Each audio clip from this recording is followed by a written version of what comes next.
Hey everyone, I love language. I love teaching language and I love learning about language. And one of the things I love most about language is learning about the power of words. When you think about words, often we think of them as just words. We see them on a page, we see them in a billboard, we see them wherever, and usually we just read them as a whole thing, without really giving much thought about what is a word, what makes up a word.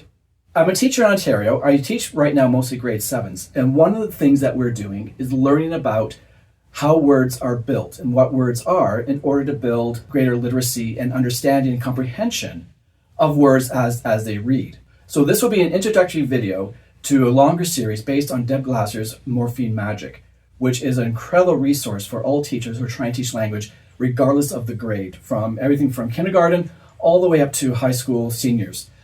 It's a fantastic resource, and so I will be building on or using that resource as I go through these lessons. So today what I want to do is to take a look at the three main building blocks of words. So the three building blocks of words are your phonemes, your syllables, and your morphemes. So the first building block of a word are our phonemes. These are the smallest units of sound in a word. Often usually a letter to a sound, but that's not always the case, as we'll see. So in a simple example, we have the word cat, C-A-T. So the letters C-A-T, of course, spell cat. But the sounds of each letter are what gives the word its sound. So our C, K, A, and T, T. So k, at, put them together and you get cat. So the phonemes are the sounds represented by the letters. A phoneme can be represented by more than one letter at a time. The example I have here is ship. So even though there are 4 letters, we only have 3 phonemes. So as we can see, if you say the word ship, we have our SH, which are blended consonants. The 2 of them make one sound, the sh sound, followed by a short I, and of course the P with the P. So combined, the 3 phonemes make up the one word ship, even though there's still 4 letters there. So that's the smallest unit of sound in a word. And this is really important when teaching decoding or having people learning to read, by being able to recognize the sounds that words make. The second building block of a word are our syllables. Syllables are the chunks that we speak in, and every syllable is characterized by a vowel sound. I'm not going to go into any real detail here. There's an awful lot of really good resources online that are available that talk about syllables and how to recognize them in the different vowel types and different vowel sounds that make up the syllables. But it is important to understand syllables because when you recognize them, it helps with decoding words. In other words, it helps with the fluency. So as you come across a word that you're not familiar with, understanding the syllables helps you read it and be able to pronounce it. It helps with the rhythm of reading as well. Now, understanding the syllables doesn't necessarily help with the meaning of the word, like what the word means or the definition of a word. This is a key step in getting to that point. Being able to read it fluently certainly helps when you start moving towards trying to understand the meaning of the word. And that leads us then into our third building block of a word. And the third building block of a word are our morphemes.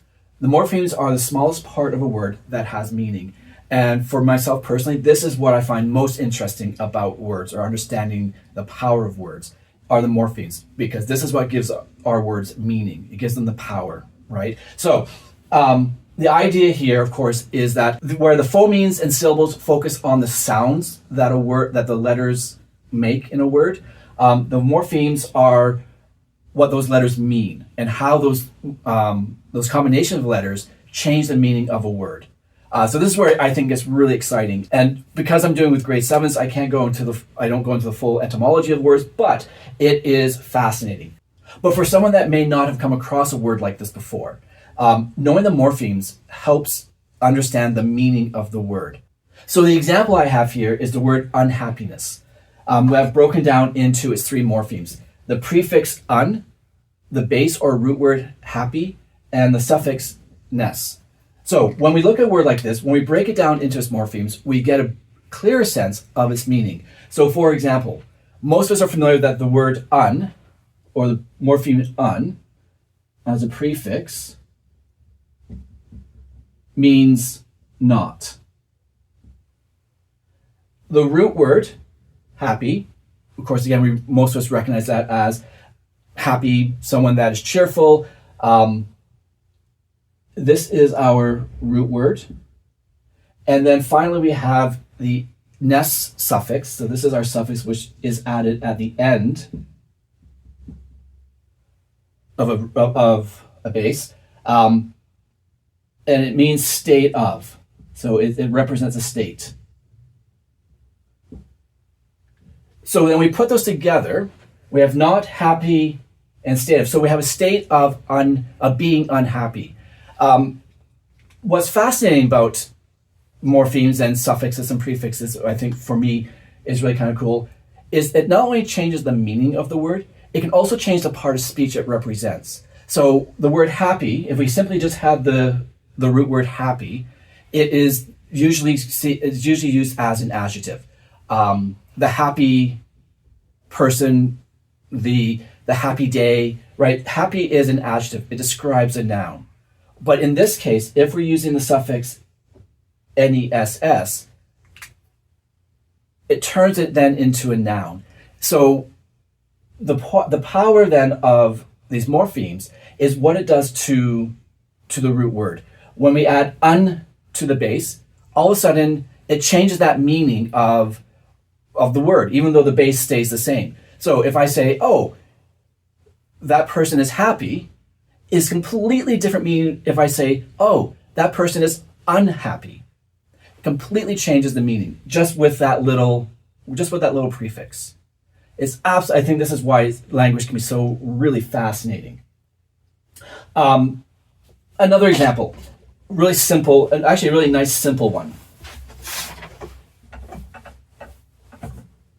Again, it just shows how morphemes work.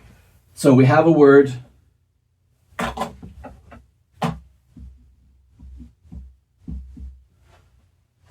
book, right?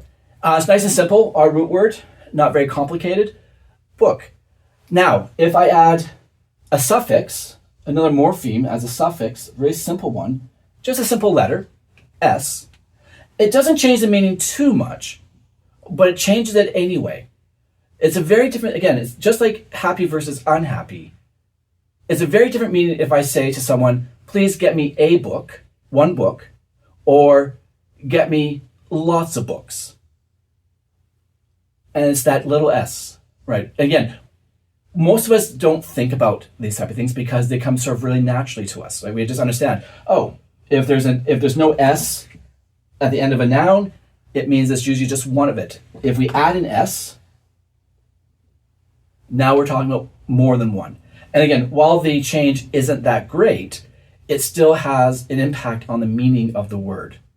So once you realize that words aren't just letters, that they're sounds, that they're made up of different building blocks, sounds, syllables, morphemes, words become more rich, they become more vibrant, and I think really much more interesting once you understand why words work the way they do. It also, I think, answers a lot of those questions when we think of English as full of really weird rules. Why does it do the things that it does with that it doesn't always seem to follow a common pattern? Once you understand that, then that makes a whole lot more sense. So I find this really interesting, and I really hope that you do as well. And if you do, please like and subscribe. And also in the comments, let me know which of the building blocks you find most interesting. Is it the phonemes? Is it the syllables? Is it morphemes? I love to hear what people think. I love language and I want to share my interest with that. So I hope you enjoyed this video. As I said, I'm hoping to put up more in the next little while, largely as tutorials for my students, but also because I really find this truly interesting. Well, I hope you enjoyed this, and I hope to see you next time. Until then, keep reading.